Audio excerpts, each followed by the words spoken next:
Hi, here we have Tony Lopes, my good friend, and a self-sustainability expert, I would say, in an urban environment. How's it, Tony? No, good. Thank you, Alosha. Thank you. Yeah. I'm feeling okay. Yes. Nice. So today we're going to show you how Tony has created a pocket of incredible abundance on 600 squares. Look, the whole property is about 600 squares, but the available area to plant, I would say, I have about between 150 to 200 meters square. Tony, talk to us. What do you have here? Yes, I'm in a cluster home complex, so there are certain rules. I don't want tomatoes to start hanging off the walls. I could have some issues with the neighbors. So I've got some flowers, a little bit of rosemary at the back. Nice. And then behind all of this, camouflaged, I've got some chilies, and I've got some broad beans, some spinach. Here's the broad beans, yeah? Yes, and then these are just strelitzias. And then at the back, I've also got some more kale, and I've got some more spinach. So just, it gives a bit of a balance. Over here, I've got a little outdoor bath, if you like. A friend of mine donated it to me from a previous site. So it's actually a bath. No, it's actually a pond of sorts, but it's fiberglass. It had a few cracks. I repaired it. And then, so I've got two little goldfish in there. And the plants that I've got in there, one is Vapter blomiki, it's edible. And then I've also got Chinese water chestnut, but it's not coming up now at the moment because it's winter. Yes. And then you actually get chestnuts, water chestnuts. Wow, that are edible. That are edible. I can give you some seeds. I've Great. got some there. Yeah. And then at the back, I've made a little wetland for it to clean the water, and with a tiny little pump. That's only 5 watts, and I've only got around 15 minutes each time. Wow. So that's, and then in summer I just like to dip myself in there. Obviously I can't swim, but it's a nice dip, nice clean water. So little plants, all my plants are at the back in the wetland, so the water just recirculates. Yeah, we'll show you just now into the back area. I have a persimmon. It is winter, and the leaves, obviously not, they've all fallen during the autumn, but it'll come out in spring. And then at the back I've got the young berry up against the wall. And on the floor I've got some more broad beans, and then also the ground cover is a mint, like almost a chocolate mint, but it's start back now in winter. And then again you can see my spinach, and there's some, I can't remember that name, but it makes these nice yellow flowers. Look, Tony, this is quite an awesome abundance considering you've got middle of winter and you've got no greenhouses here. No greenhouses, no. So you plant what's good for the winter. And then there's a little bit of a lemon tree there at the back. It's still growing. I can see one lemon there. And then this is an indigenous tree called Helleria lucida, or tree fuchsia. And you can actually eat the berries as well. The birds love it, and then I also eat it. Great. Okay, so then we'll move. We're over here on the left hand side. We've got a little biogas digester. This little biogas digester here, I made it out of a recycled 1,000 liter container. And you get them second hand. And then I basically pour my rotting vegetables, any skins of banana and apple in there. And then this is just a little float so that I know how much pressure and gas that I've got. So as the pressure builds up, this rises. So this is the biogas, and it does struggle in winter because it needs at least 15 degrees and above to produce sufficient gas. During the spring, summer, autumn, I get about 20 minutes of gas. I'm actually busy now installing another one along the wall, which will then double my capacity of gas. How many fruit trees do you have? I've got a couple. I don't know, maybe about 10. 10 fruit trees, loads of shrubs that produce berries, and stacks of vegetables, all grown by the waste produced by the household. That's it. Keeping it within the circle, mulching, grass cuttings, and so yeah, this is winter. And what's great is I've got a north-facing living room over here, so it's lost all its leaves, so it can allow the sun through the branches and and enter into my living room. So it keeps my living room also a little warmer during the winter. That's a very important part of what Tony just said. Basically, this is the art of solar passive design, home. Correct. So the wall on the left here warms up and warms up the house, because often when a garden is not planned, I'm just going to get into the shot. Often when the trees are not planned, they'll stick an evergreen tree in front of the north-facing bedroom, and then you have a forever shade. So quite well thought through. Yes, nice. And that's it. You use a deciduous tree for your north-facing to get your passive solar, as you mentioned. Great. And then over here at the bottom, I've got compost heaps, which are made with old for sale signs and some chicken mesh. And then all my scraps also go into there. So the nutrients from the bottom of the compost heap can go directly to the root of the fruit tree. So don't waste anything. Normally we like to keep our compost heaps in the corner of some place, and all the good nutrients are going somewhere, are going nowhere. And so this is Artemisia afra herbs. I've got spearmint at the bottom here, Sir Robert's herb. It's all intermingled. And then here's a plum, and I've also done a graft down. So I'm going to have two varieties, and we'll see how that young graft will take off with time. So this particular one took, and these never took. So there's a young one. And this fruits, I'll be eating the plums in around about early December, and this one will be January sometime. Okay, so you've got two trees that are grafted on one stump. That's meaning you will have fruit 2 times of the year. That's correct, to the 2 seasons. So that's where grafting can be quite useful. Wow, that's phenomenal. So apparently you can go up to 4+ trees, and then you can have fruits throughout the year of one tree, like lemon trees. Look, perhaps you've got to just check. Some rootstocks are not, for example, I can't put a peach on a plum rootstock. It's not going to take so well. But different types of lemon varieties, for example. Perhaps, yes, you can certainly do and nachis and... Correct. And then over here I've got some rainwater tanks. These I bought second-hand off the junk mail, and they were fiberglass. I had to do some patching up. So this helps me retain some of the... But beautiful how it's actually painted the same color of the wall. It's not so obtrusive as those Jojo tanks. Correct, because they were this ugly red color, and it certainly didn't look nice at all. So I painted the same color as the wall to blend in. Awesome. Yes, and then over here I tried to do another grafting, but it never took. So over here I've got it's coming out from the bottom, the same old rootstock.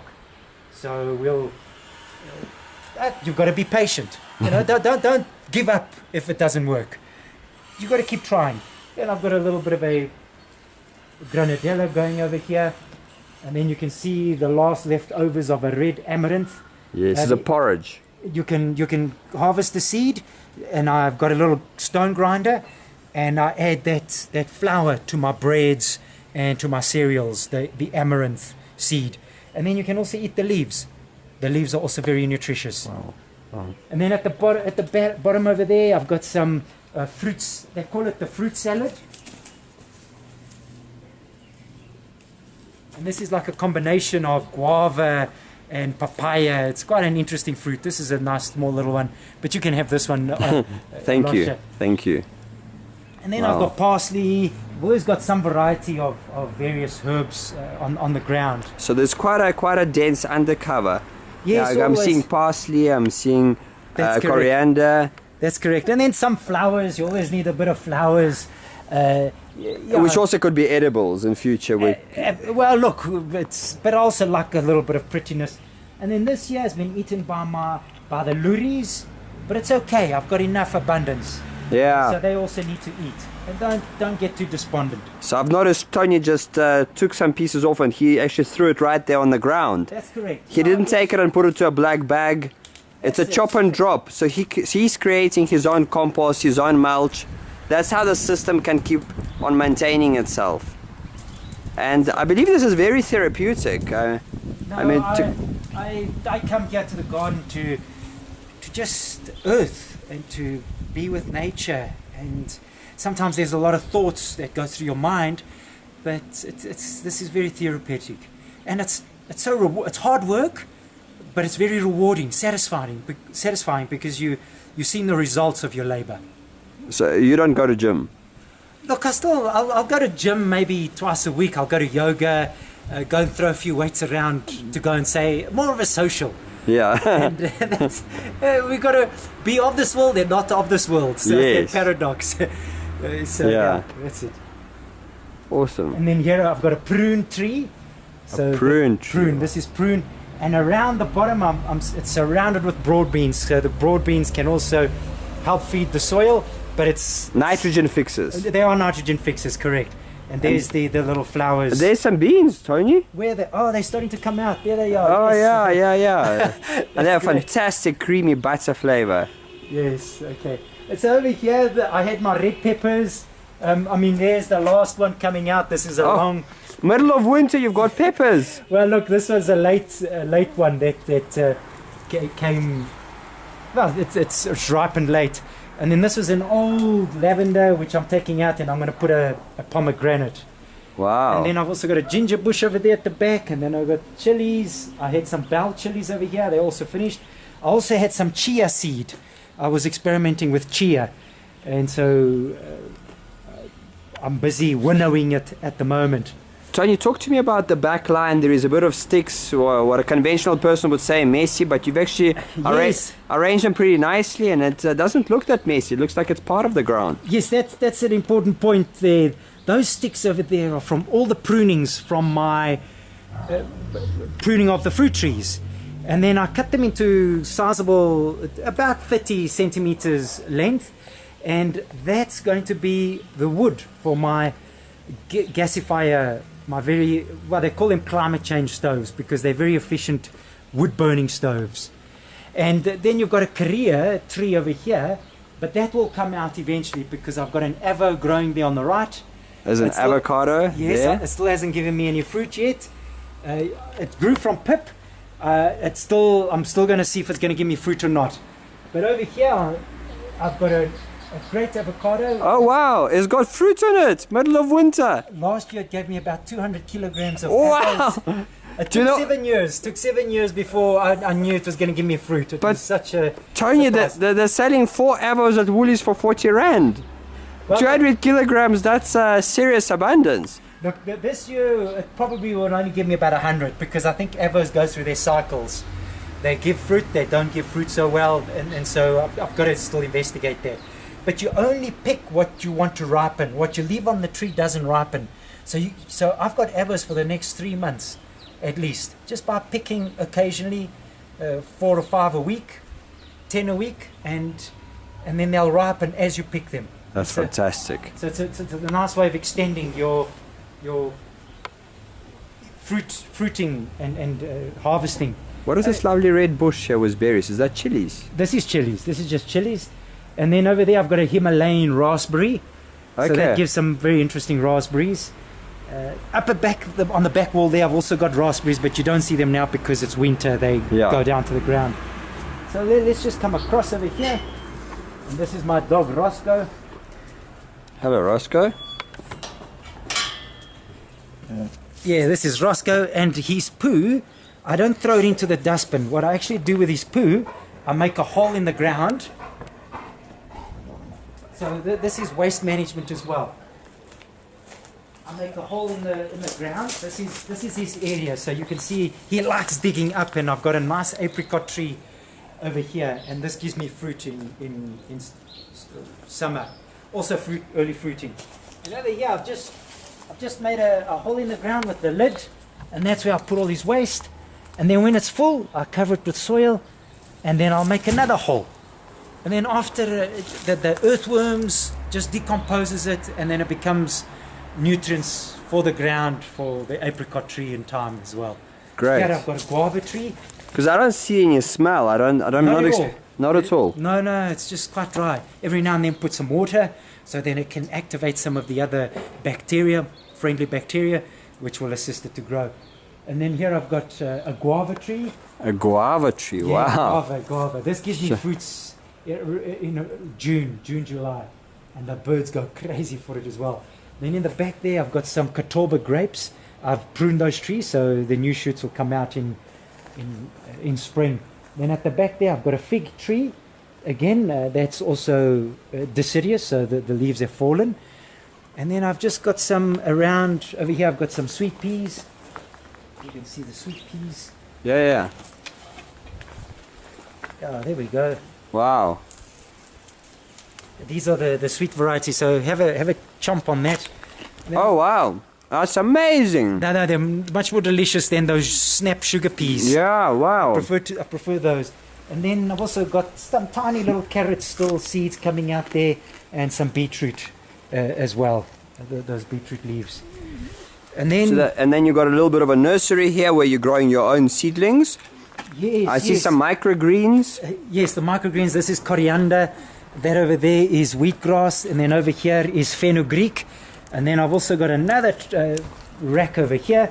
Over here I've got some, well, let's look at this here first. So again, the wheatgrass, and I do cover it with some chicken mesh, because when the seeds are small, the birds come here and they just attack. And then I've got my sunflower shoots as well. Oh wow, they're doing well in winter. Yeah, they do. They are. They are. These are fantastic, guys, for salad. 5 days. My first video, my first little clip, my first email was about the sunflower shoots and how to grow them. That's it. So these are high nutrient dense plants that you're getting your nutritional value from. Correct, and you eat them, put them in salads. And then over here, I don't have a juicer. What I do is I harvest and I just put them straight into my mouth and I chew. And so I use these as my juicer, my jaws. Okay, then over here I've got my little grey water system. This is a very simple one. So from the kitchen sink, it just goes straight into this tank over here.